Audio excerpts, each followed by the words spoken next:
Hey there, my name's Oisin Lunny and this is Audio Talks, presented to you by Harman. And this episode, we're going to explore the overlap between the live music scene and sustainability. Do you want to know about the great eco-friendly initiatives within the live music industry that are making a real difference? And do you want to make a difference? I do hope so, because I'm thrilled to be joined today by three sustainability superstars. We have Chiara Badiali from Julie's Bicycle. Hey, Chiara. Hi there. We have Claire O'Neill, the co-founder and director at A Greener Festival. Hey, Claire. Hello. And we have Jonas Skielboe, the founder of Velo Concerts. Welcome, Jonas. Thank you. Hi. Okay, before we get into looking at the problem, looking at the solution, and looking at the wonderful things that are possible within our industry that we know and love, I think it would be great just to get a bit of a flavour of how you came to be working where you are at this brilliant overlap between live music and sustainability. So let's start with yourself, Chiara. What was your path to Julie's Bicycle and why did you get involved? So my path to Julie's Bicycle is that I wanted to save the wolves when I was a kid. But I fell in love with live music somewhere along the way. So I started off studying science, but then started working in live music. And then eventually I found Julie's Bicycle and it brought together everything that I was really passionate about in life. So Julie's Bicycle was founded about 15 years ago from within the UK music industry as a charity to help the industry address its climate impacts and really transform the way that we're working from the inside out in a way that doesn't just put the responsibility on the artists alone, but actually helps bring all the different pieces of the sector together. That's a wonderful outcome of your passion for wolves and live music. That's like the perfect Venn diagram right there. And Claire, talk to us a bit about A Greener Festival and how you came to co-found it and what's happening now. Yeah, I guess that I came off a passion for parties. And nice. I was going to a lot of parties in the woods where I was discovering all of these alternative ways of living and lots of solar-powered sound systems and organic food and just generally communities looking after the environment, being really passionate about caring for it. And at the same time, I'd gone to do a music industry management degree because I was always really interested in live music equally and also just music in general. And then I thought, well, how can I take this kind of alternative culture ideal and bring it into the business of the music industry, which wasn't really doing a great deal at that point in time. There was the counterculture working on it for sure, stuff happening in festivals, but not the mainstream industry or the mainstream festivals.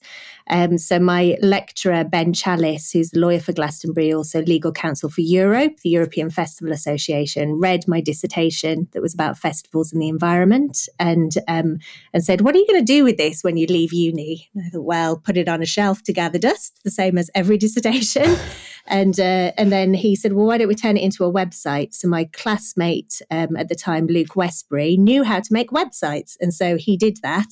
And then festivals all around the world started to get in touch. And we decided to start with just a little checklist for festivals about what they were doing for the start of the Greener Festival Award, which I think the first year was in maybe 2007. Wow. The research started in 2005. And then that just snowballed over the years. I mean, we all work in the industry, but the university kept repeating the research every 2 years up until 2012, I think. It's been repeated again this year. But it evolved into a really detailed certification process where we work from the scale of Glastonbury to small local events, completely internationally. And we do the Green Events and Innovations Conference, which is in its 13th year, bringing together the whole industry. We've got training programs, again, internationally. And now we work with arenas, tours, agents and sports events as well to try and bring sustainability essentially to the forefront. And in the meantime, I also became an aerialist and working with Arcadia Spectacular, do a lot of international tours with them, as well as the Association for Independent Festivals. I managed for 6 years. So that's, as well as the work in the industry, has given a bit of an insight on how it all works, as well as how it can be more sustainable. So that's the nutshell. Fantastic. Again, a perfect Venn diagram of all your passions all at once. It's absolutely brilliant. And we will, of course, be linking to Judy's Bicycle Agrina Festival and Velo Concerts in the show notes. So, folks, if you're listening, if you're inspired, please do get involved. Speaking of which, Jonas, talk to us about Velo Concerts. It's such a brilliant, unique idea.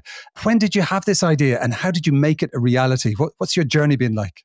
Well, my journey was starting back in 2017 with the idea of making concerts on a bicycle. Yeah. Myself, I've been active as a guitarist for the last more or less 20 years, traveling around with my concerts, mainly on a plane or by car or by bus, which was actually posing a problem for me as I privately really tried to think very sustainable and act privately to be a good earth citizen, so to say. Yeah. Well, then I started with that idea in 2017, and in 2019, I got together with a designer from Austria, Jakob Ilera, and we built the first stage, a bike stage that's, so to say, unfold from a cargo bike. Wow. And my idea was really to take the music out of the concert halls or the normal venues and make music or events possible anytime and anywhere.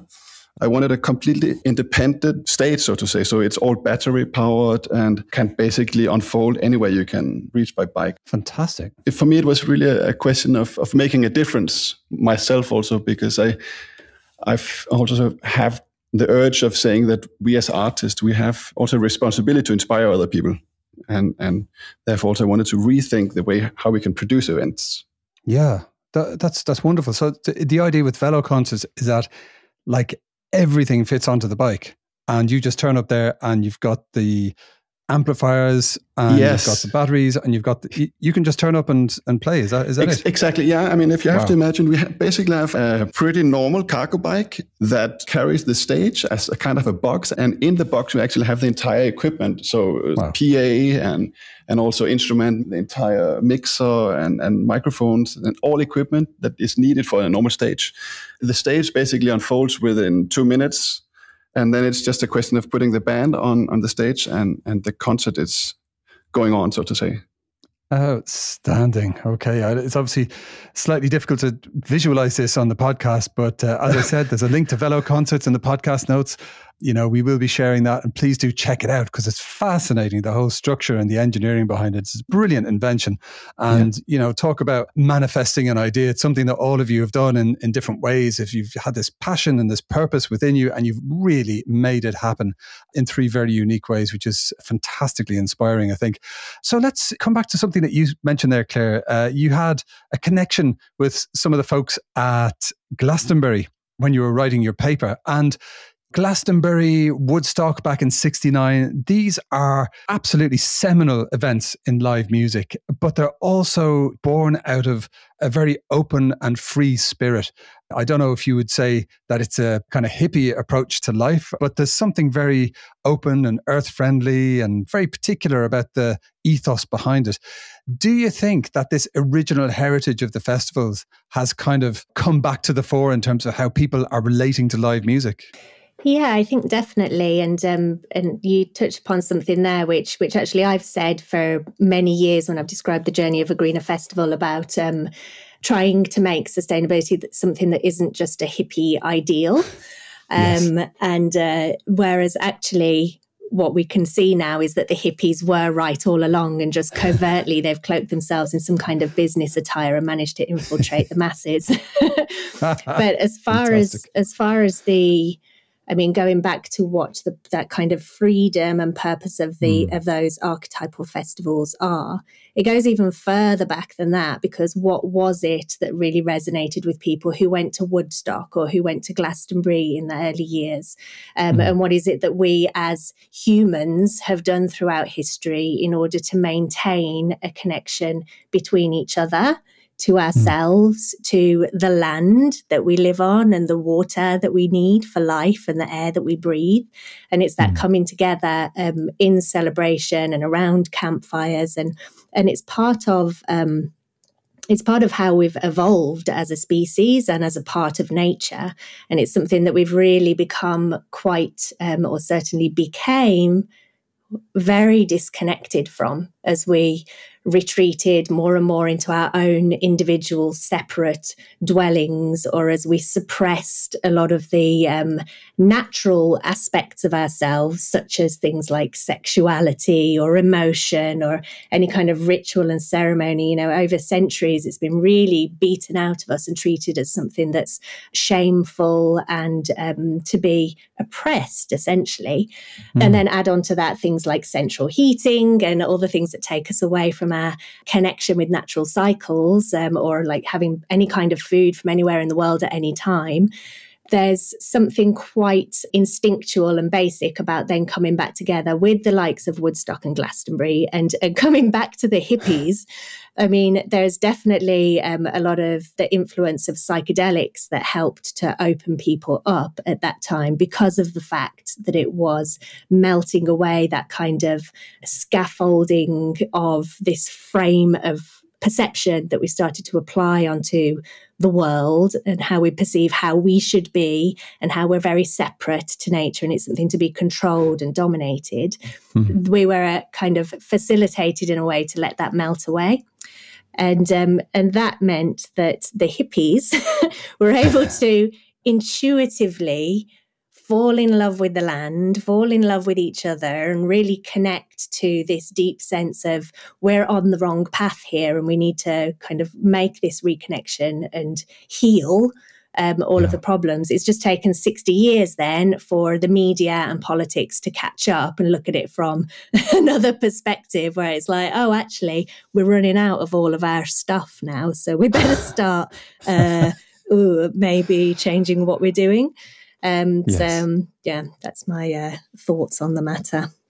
Absolutely. I mean, I'm a child of the 70s myself, and I have very fond memories of going to music festivals and sneaking into the Hare Krishna tent because they offered very nice free food, which was just an incredible novelty at the time. Surely that's a tent you never have to sneak into. Aren't the doors always open?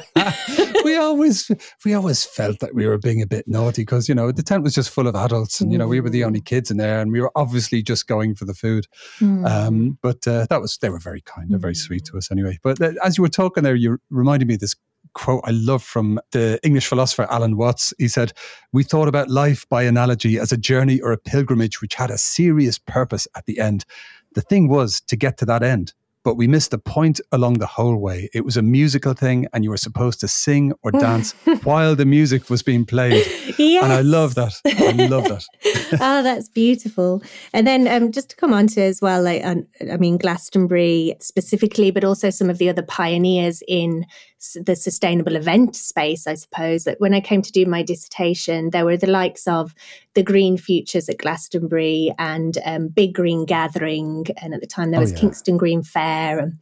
And so there were all of these amazing communities that have been doing so much and living and breathing this. And a lot of it is the traveller communities as well, who are the closest, really, I think, that we have here to our Indigenous communities because they live so closely with the land and the cycles of nature, like I mentioned before.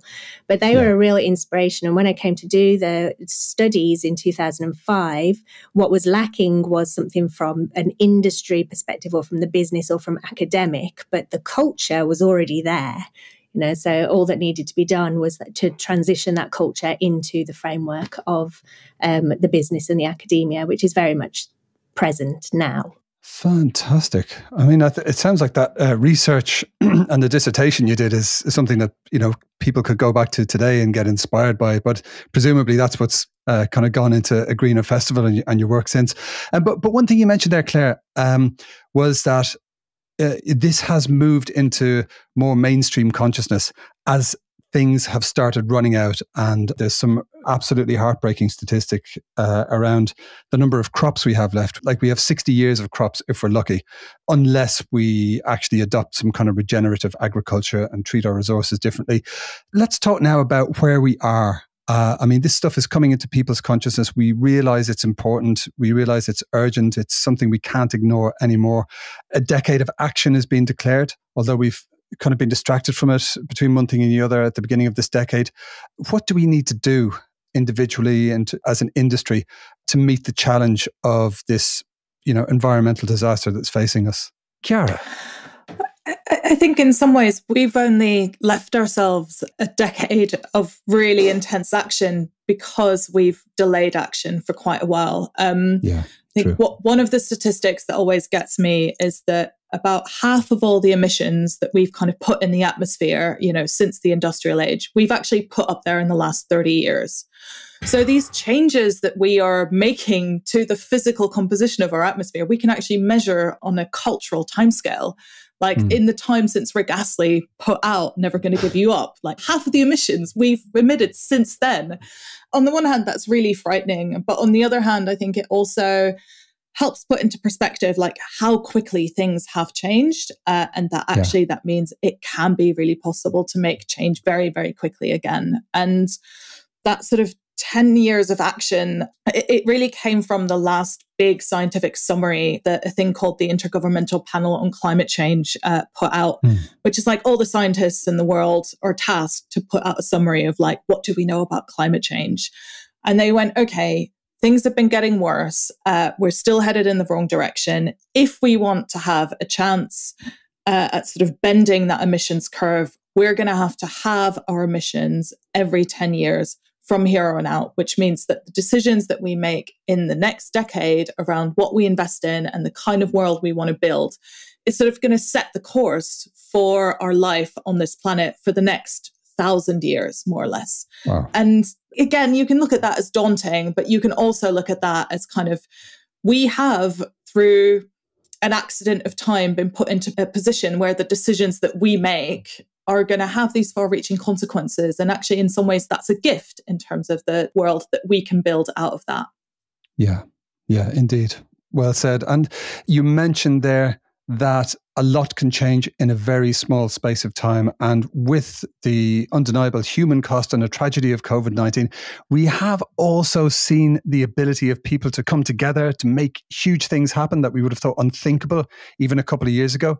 Do we think there are any opportunities around sustainability as we come out of this time of COVID-19? And is there anything that we should be looking at doing differently and looking at doing better? It's about maintaining that energy and momentum. All of that energy happens in cycles as well. So when Julie's Bicycle was first formed 15 years ago, I think was another moment where there was a lot of energy for climate action in sort of 2007, 2008. That the UK was about to bring in the world first sort of UK Climate Change Act. Suddenly there was this sense of, oh, wow, we have to do something about this. And it did bring all the parts of the UK music industry together at the time. Our first piece of work was trying to put a carbon footprint on the UK music industry to go, okay, where do we need to focus our attention? And we've learned so much in the time since, in those 10, 15 years. And sometimes now it feels like we're having some of those same conversations again with sort of the new generation of music people that has come to the issue and gone, oh, wow, oh my God, what do we do? What is the carbon footprint of the music industry? And it's like, okay, we have now got these 10, 15 years of experience. We know the direction of travel. And so that's exciting, is whether we can keep in our heads the energy of this moment of pause and this moment where people have taken a breath and gone, okay, actually, I do want, like, what does my work stand for? What does my company stand for? What do I want to achieve? And that goes across the board from how we power our venues to, as we start touring again, thinking very carefully about how we route those tours, which trips we do take, which ones we don't take, how we want to rebuild in terms of the skills and the people that we're bringing into the industry. Yeah, very good point. Thank you. And coming back to yourself, Claire, I mean, I know that you speak at a lot of conferences about the work of a greener festival. What have some of your recent conversations been like? How is the music industry responding to something that, you all of you on the podcast have been talking about for many, many years? What's the reaction today in the past 12 months to the conversations you're having, Claire?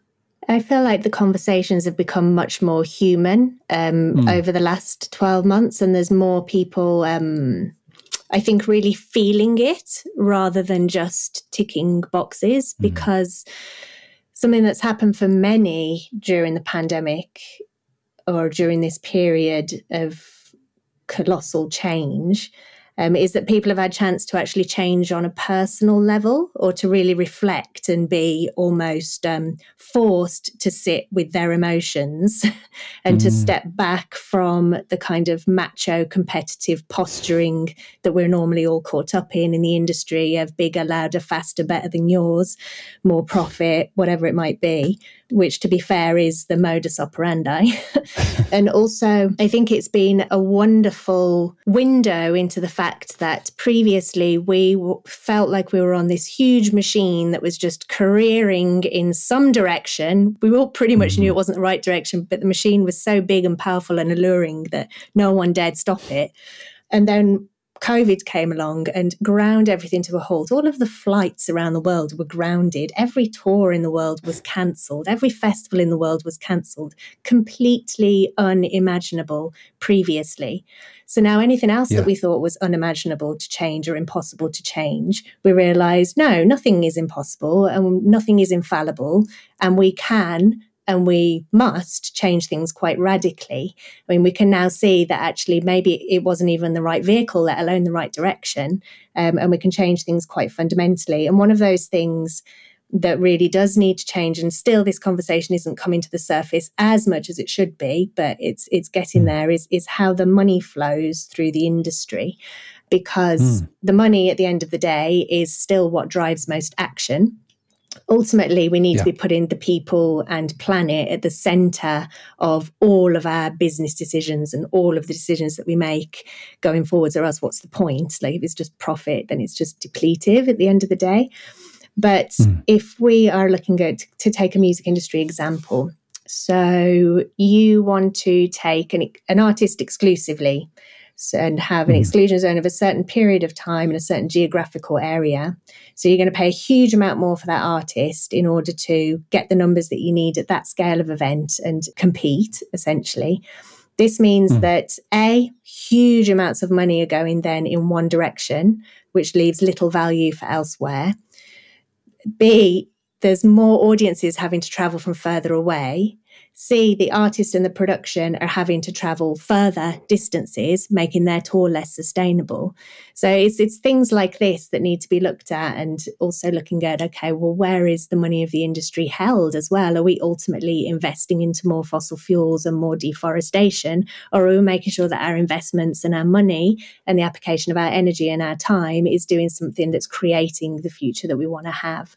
So I think that the conversations have really matured. There's obviously a fear and a hesitance and a feeling in some cases of being weaker because of having lost a lot of money and a lot of people. But at the same time, I think that it's made people feel stronger and more empowered at just how much change is completely possible. It's also highlighted, I think, some of the vulnerabilities of some of the current business models that don't price in kind of the full environmental costs, like our current touring models and like those exclusion zones, particularly for artists. And I'll always remember this. Edwin from Foals did a podcast around climate change a little while ago. And he said, sometimes I feel so overwhelmed by climate change that I don't want to tour again, but I'm just not quite ready to walk away from my job yet. Because actually that's what it would mean at this moment in time for a musician at sort of that top level to stop touring. It would be walking away from their job. And so that is a challenge to the industry, is reimagining some of our business models in a way where not touring at that scale doesn't mean just giving up your career. It's sort of, how do we shape careers differently? Exactly. That was for me also really one of the points. I mean, I was touring quite a lot. I had a time where I was basically every second week sitting in a plane, and there I wanted to take initiative myself and change that by my own means. Like I tried to buy my food locally. I also then wanted to take the step to produce my concerts more locally with a format where I basically drive out with the concerts on a bike. And I've seen that it is also really resonating within the industry, also on an international level. I mean, we are currently setting up the first bikes also in Switzerland and Germany and from all over the world to get contacts who want to set up Velo Concerts in their places now. Nice. And Jonas, just, we have a fair few listeners who are very much into their gear and, they're kind of hi-fi and they like to know what's going where. Talk to us a bit about the actual kit that's on the bike. What makes the sound happen? I mean, basically, I was a guitarist for many years and was always caring a lot about the sound. I have a career as a classical guitarist, but likewise also as a rock guitarist. And for me, it was important that, okay, I want to produce my events or a format on a bicycle, but I don't want to make compromises on the sound. And therefore, I think something really has happened for the last, let's say, 5-10 years. The equipment that is possible to really reproduce the good sound of the old stacks, that we actually put amp simulations on just a stomp pedal and directly into the PAs. We have a very good collaboration with JBL. Nice. But actually that only started because I thought this was the best speakers for our format, because they all battery powered and they sound really great. So I also, in bigger professional productions, also on bigger stages, actually, I really like also to grab these speakers with, for me, as a guitar speaker, so to say, with just a small pedal in front, and the sound is actually really awesome. I mean, I think it's very important to not forget about the good sound, because that's also what inspires us all musicians or listeners. It has to inspire you as a musician, but it also really has to go to the bone, the great sound in front of the stage, and some audience, I remember one concert we had last year, and they were saying it's like having a festival in a postcard format. Being there and it's also for me very, very familiar, like a family format. We can really take our kids with to the big concerts. We had some very good rock band from Austria playing on the stage, and with the pregnant wife in front of the speakers. And it's not this 140 dBs where you cannot stand to be in front of the speakers, but it's a really great sound. And a full sound. Where have Velo Concerts taken place now? You mentioned that you're kind of expanding, there's going to be more bikes in more countries and there's going to be more concerts. But what are some of the venues that have been involved with your work so far? Over the last 2 years, I mean, we have played like more or less 100 events with all kind of music, rap music, rock, classical concerts, and all centered around Vienna, though. As a reaction to the first lockdown in Austria, I decided that I wanted to bring out the music after the lockdown. So we had set a date for Velo Concerts tour, where we toured the entire Austria. We went 750 kilometers in 1 week with the bikes and played concerts every day. We were 4 musicians biking all around Austria and meeting musicians, jamming with musicians who were all happy to perform again and being on stage. These kind of things I also would like to show, that it's possible to really to make a tour in a sustainable way. So we had the entire production from musicians, from instruments. We had the cameraman biking, hanging on my bike while he was filming. And it was very interesting that it's actually logistically possible to bring this out also on a bigger scale, or really a decent tour, so to say. Hey, maybe we'll see Foles doing a Velo Concerts tour one of these days. That would be pretty cool. They have my phone number on the homepage, so they're welcome to call. Fantastic. A Foles band I'm a big fan of. I think their statements, particularly around sustainability, are just fantastic. Their heart is really in the right place. So you're all working in different aspects of sustainability. Jonas, you've just shared with us a brilliant example of grabbing hold of that personal responsibility and saying, I'm going to make this change in how I do live music. And you've built this whole thing, which is just amazing. Claire, what is the alternative? What's going to happen to live music if people just try and do business as usual and don't change anything and don't take sustainability into account? What's going to happen in 5 or 10 years? Well, I think there's a few things. I mean, first, the audience bit by bit will whittle away, because people are waking up to the fact that they don't want to destroy everything that we have. Finally, yes. But also, I was on a panel at Eurosonic in January this year with an MEP Christianella from Germany.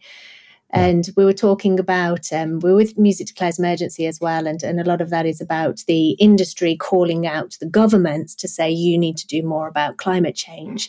And what Dr. Christianella was saying was, from the EU's perspective, industry should have heard the shot, because the legislation is here, it's being enforced, it's coming, it's being strengthened, it's being adopted into all nations. And if you have a festival, or if you want a festival within the next 10 years, it's either sustainable or it doesn't exist. That's the choice. Wow. At the end of the day. So that was no unclear terms.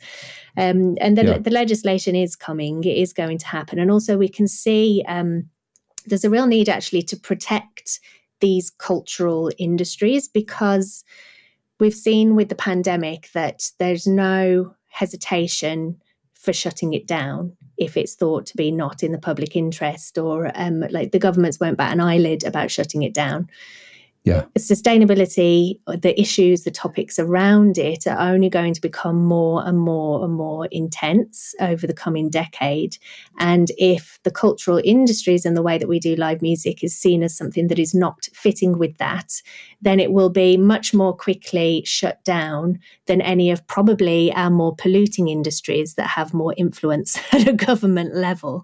So in order for us to survive, we simply need to get on board. But that's looking at it from a kind of a negative must-do perspective. And to say that it's a macho industry, I mean, that is only one part. And it's also a hugely inspiring, aspirational, incredible, creative, cultural place. And that's why it's such an exciting opportunity. Why would you want to just do the same old when there's so much more wonderful, amazing, creative possibilities that can be done? Imagine how much more elated you'd be celebrating at a party where you know that actually you're making the world better and you're enhancing life. You're leaving a good legacy and you're doing something amazing and incredible. That sounds like a much better party to me. Amen. Absolutely. I chatted to a guy a little while ago who works on the overlap of ESG and investment and finance. And he's an absolute genius, a guy called Tony Fish. And he said, we all need to be better ancestors. We can't continue burning the earth behind us. That's what we've been doing up to this point. And we've run out of runway. That's it. We've reached the end. Things can be so much better, so much more in tune with nature, so much more regenerative for our world. And I would much prefer to go to one of those festivals where you know you're making a positive difference than the same old, which from the sound of things, from your kind of inside tip there from an MEP, is just not on the cards anymore. No. And if festival owners are not already cognizant of this, they really need to get their skates on, or else they won't be in business quite soon. So let's, speaking of MEPs, speaking of the role of governments and international organisation, do we think that the Sustainable Development Goals from the UN are a framework that can be applied in a positive way to the music industry? Is there anything in particular that you see there? Is there anything that you would recommend the folks listening make themselves aware of? Chiara? I mean, the Sustainable Development Goals, I think what they are is a really powerful framework to remind us that our climate and our environmental action, it has to be intersectional, and it has to look at justice as well. We can't just look at environment and climate in isolation. But I think it cuts both ways in that you can't take any of the other Sustainable Development Goals and just look at those in isolation either, without also understanding, climate and environment. I think one of the things that the Sustainable Development Goals do say is actually for us to have a chance at achieving any of these other goals and indicators around education, around women's rights, we have to tackle climate change because it multiplies all these other injustices as well. So that would be my starting point. But they can be super inspirational. Like sometimes one of the things that we do with people that we work with is we use them as kind of flashcards, and we go, okay, you are this big venue arena. What would it look like if you looked at food poverty through a climate lens, and as well, like what your organization does in this space? And people start coming up with the most brilliant ideas around, how you deal with, food poverty in your community, how you deal with food waste, things to think about when you're buying in food that you serve up. And it just starts unpicking some of these issues that can seem so complex into things that are easier to imagine and sort of turn into really practical actions. Yeah, absolutely. I went to a music festival in Portugal a few years ago called Nos Alive, and they were one of the first festivals to sign up with the UN SDGs, and they had things like beer glasses, which I became quite familiar with over the couple of days, and they are biodegradable, so they're made not of plastic but of corn, some kind of processed corn, and after a couple of years they turn into compost. All these little things absolutely do add up. But Claire, coming back to yourself, is there anything that you think should get more attention from the music industry that doesn't get attention at the moment? Well, I think in a lot of the discussions that are happening lately in relation to sustainability, is it often comes boiled down to carbon. And I think that's a risk in some respects, because carbon doesn't necessarily translate a lot of the underlying issues very well.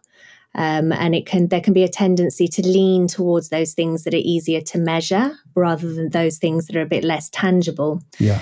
And that kind of, not to go kind of too deep on it, but that's a bit more, it's kind of reflective of the fundamental problem that we have, that we've been very much driven by kind of money and profit and gain and growth without holistically looking at what's happening on a kind of more holistic level, what's happening emotionally, what's happening to people, what's happening to the planet. Yeah. And so you can see that reflected in some ways in the way that we're turning also our approach to sustainability into a calculation.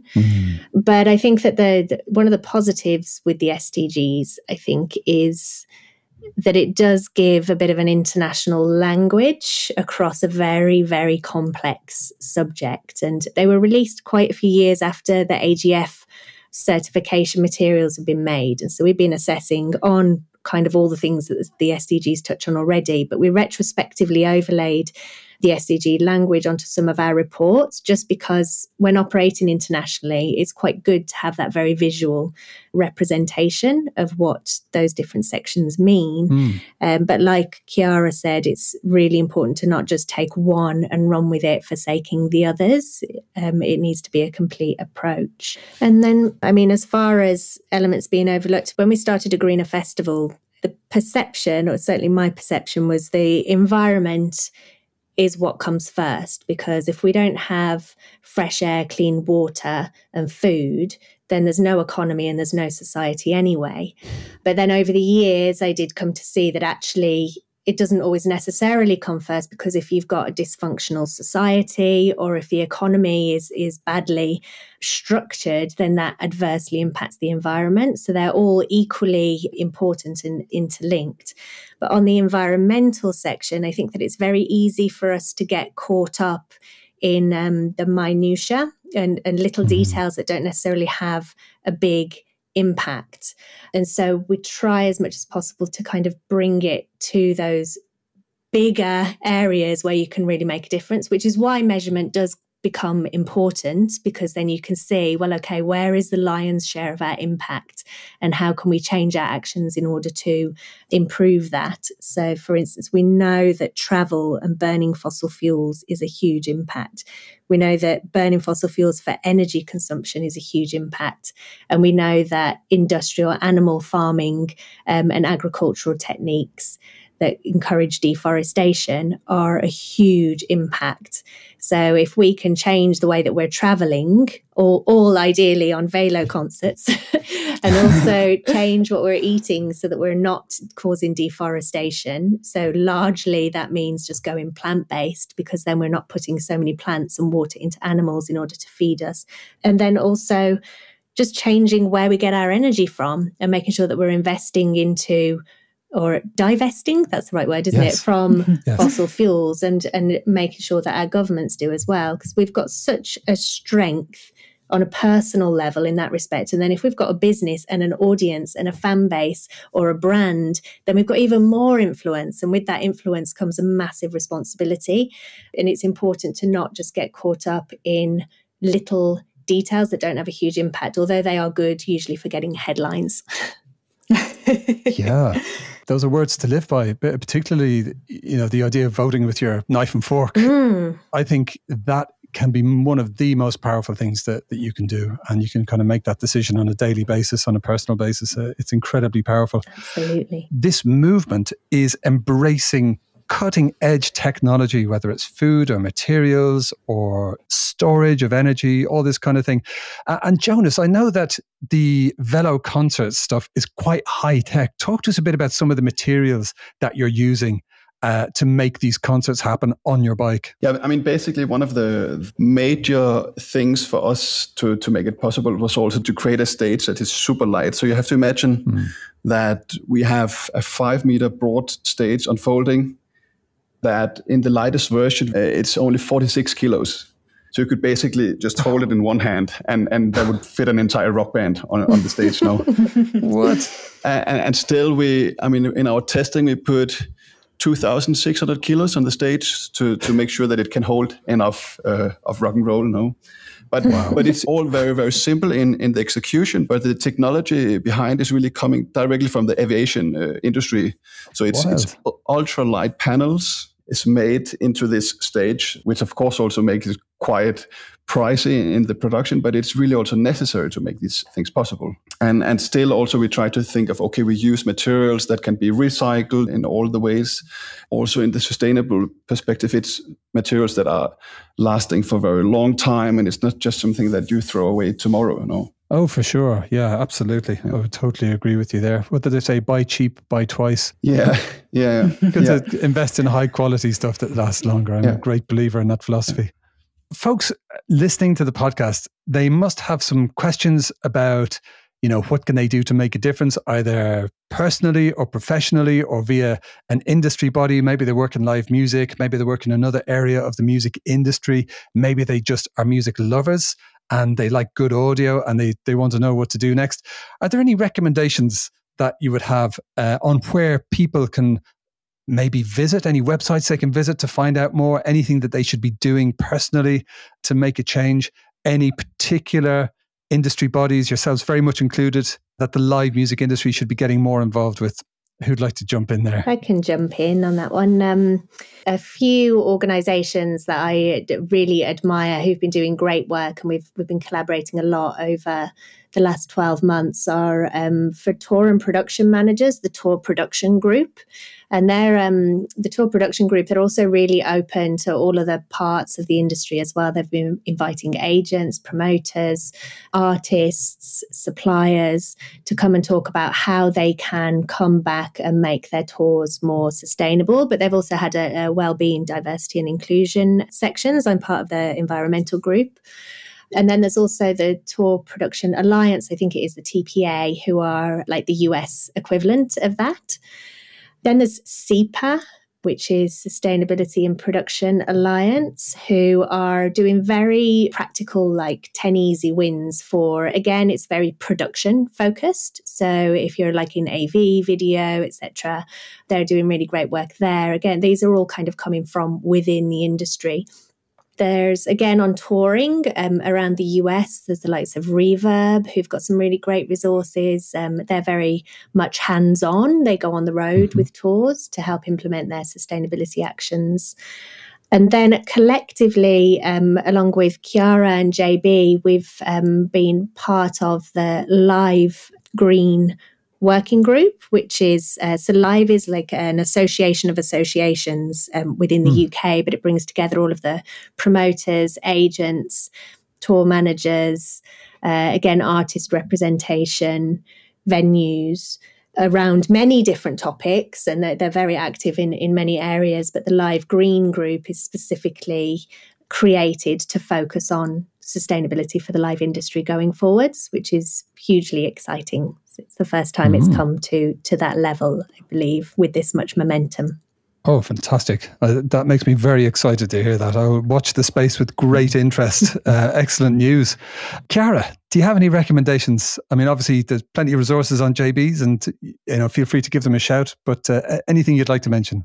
Yeah, I mean, I think for anyone just starting out, definitely on the JB website, we've spent sort of 15 years putting out loads and loads of free practical guides on everything from like touring to production, And we have a free carbon calculator for offices, venues, tours, and then obviously other things like certification and consultancy as well. But the other kind of groups, we have co-founded a thing called Vision 2025, which brings together festivals really around sort of a common vision and pledge to reduce greenhouse gas emissions.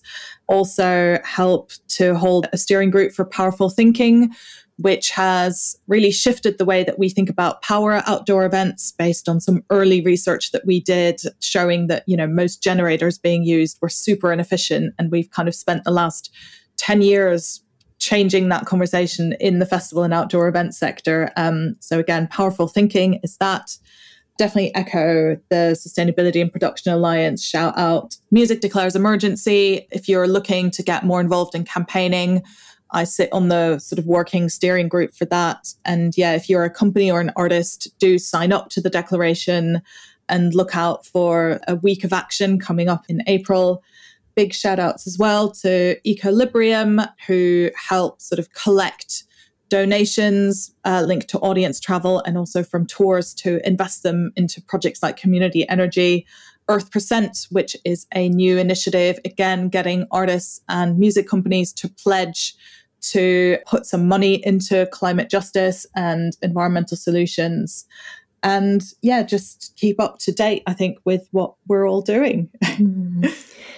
There's a couple of others that I thought of then as well, which are more kind of, I guess, more broader events based. So there's the Sustainable Event Alliance, who do a lot of work across all different sectors of events, but they have quite a lot of resources.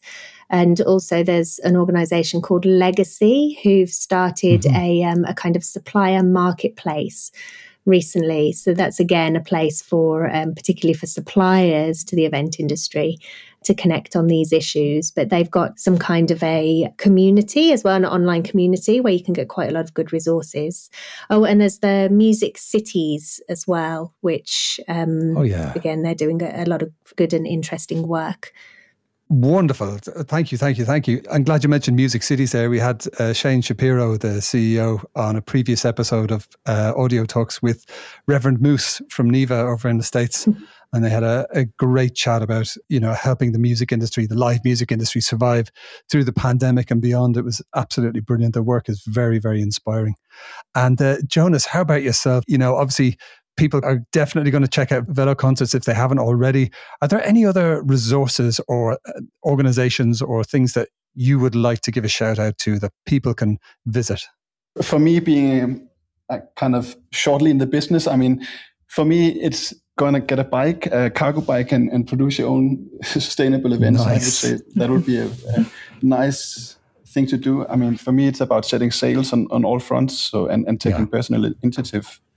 I could thank all of the musicians who have been on the stage until now, or the organizations we work with. I think it's great to see how it has been received until now, our Velo Concerts, and I'm really looking forward for the future to have a lot of new and interesting collaborations. And ideally, I would like Velo Concerts to roll out in every part of the world, so to say, to let concerts or events roll out on bikes. As a new and normal format of how to make events. We'll definitely try to help with that. It sounds like a fantastic idea. That would be wonderful. Fantastic. I look forward to seeing many more Velo Concerts all over the world. And those are some brilliant resources. Thank you all so much. If it feels overwhelming, just start somewhere, and there's loads of us out here who are ready to kind of welcome you and take you on a journey into what needs to happen next.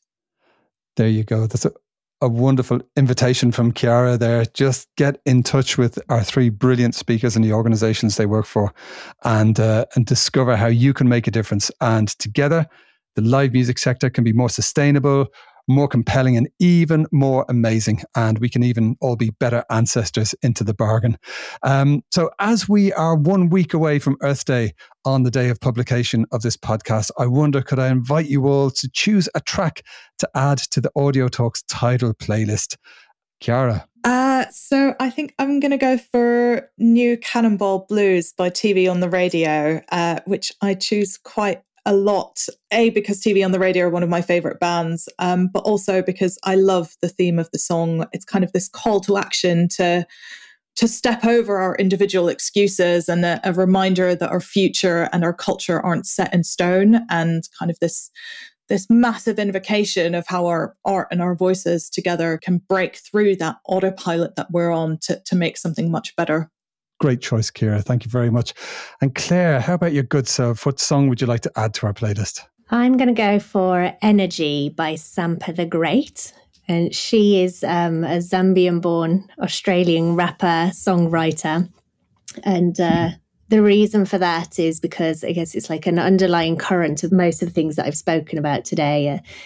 The power and necessity of feminine energy, and the fact that it has been kind of held down and oppressed in shame for so many centuries, but actually it's emerging in its almighty beauty to wash over us and save the world. So that's why I've chosen Energy by Sampa the Great. Yes, not a moment too soon, I would agree. And over to your good self, Jonas. What track are you adding to our playlist? I took a track from Steven Wilson, Pariah.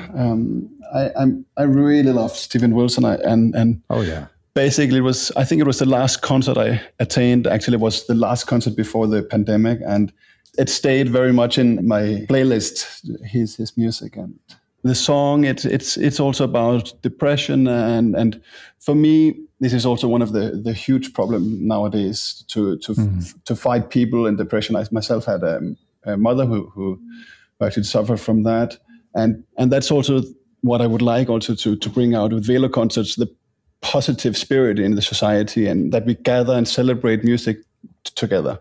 So that's also for something I would like to fight for, really, to spread out happiness. Absolutely. Spread happiness is as good a manifesto as I have heard in my entire life. I think those are words to live by. Thank you, Jonas. Absolutely. It's the best. Absolutely. Yes. I mean, I'm excited. I'm more excited than I've been in a while about the live music industry. There's so many great resources, so many great people, and organizations, yourselves very much included, that are ready to help people get on board, to be better ancestors, and to make the scene and live music even more amazing than it is already. So thank you all very much for joining us on Audio Talks, presented by Harman. And my own choice for the playlist is Mercy, Mercy Me, The Ecology by Marvin Gaye. Thank you very much to Chiara Badiali. Thank you all for a brilliant chat. Wonderful. Thank you to Claire O'Neill. Absolute pleasure. Wonderful. And thank you to Jonas Skielboe. Thank you very much. Awesome. That was such a good chat. So listeners, I hope you agree. I hope you're going to get inspired and go out and get involved and check out some of the links in the show notes and say hi to Chiara, Claire and Jonas online. Don't forget to subscribe, comment, share and generally get involved. We'll be back soon for some more fascinating audio talks. See you next time.